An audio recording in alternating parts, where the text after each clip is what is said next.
Youth అంటే ఒక అతను, ఇంకొక అతను అనిల్ అనిల్ పేరు ట్విట్టర్లో, ఫేస్బుక్లో, వాట్సాప్లో నా నెంబరు పోస్ట్ చేశాడు.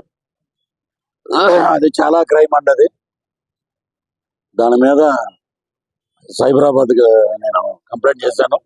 పరువు పరువు నష్టం పరువు నష్టం దావా కూడా ఎత్తున్నాను. ఇక్కడ ఇచ్చాను. ఆంధ్రాలో మా హోమ్ మినిస్టర్ వంగలపూడి అనిత గారికి కూడా కంప్లైంట్ ఇస్తున్నానండి.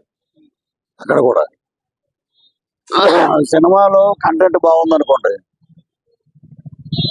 Super hit. నేను చూడొద్దు సినిమా అంట మీరు మానేస్తారా? ఎవరికి ఇప్పుడు నా ప్రొఫెసర్ నాగేశ్వరరావు గారు మాట్లాడారు, పృథ్వీరాజ్ మాట్లాడకుండా ఉంటే లైలా సినిమా గురించి ఇంత పబ్లిసిటీ లేదు.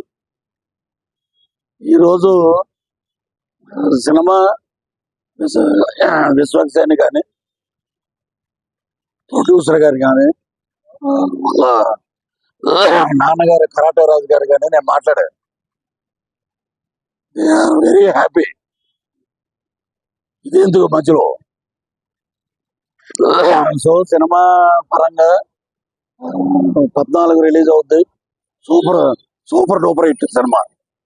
రాజకీయంగా నా మీద, నా ఆరోగ్యాన్ని, నా వ్యక్తిగత ఇమేజ్ని డ్యామేజ్ చేశారు కాబట్టి మా లాయర్ ద్వారా, మా హోమ్ మినిస్టర్ గారి ద్వారా నేను డెఫర్మేషన్ సూట్ వేస్తున్నాను.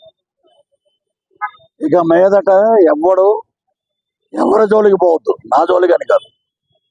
ఇలాగ ఇంట్లో ఉంటే అమ్మాయి మీద ఒకప్పుడు మా జీవితాలతో ఆడుకున్నారు.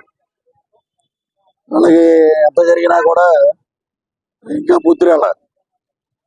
అప్పుడు మీ బర్త్డే 11వ తారీఖు అన్నాం అనుకో, పృథ్వీరాజు 11 అన్నాడు, మమ్మల్ని ఇలా అన్నాడు అలా అని అంటారు. 11 అంటే మీకు ఎందుకు అంత వణుకు? ఉన్నది ఉన్నట్టే మాట్లాడాం మేము. ఉన్నది ఉన్నట్టు మాట్లాడే. అది సినిమాని సినిమాగా చూడండి, సినిమాని ప్రేమించండి. హీరో ఎంత కష్టపడ్డాడో మాకు తెలుసు, గౌరవించండి, సినిమాని హిట్ చేయండి.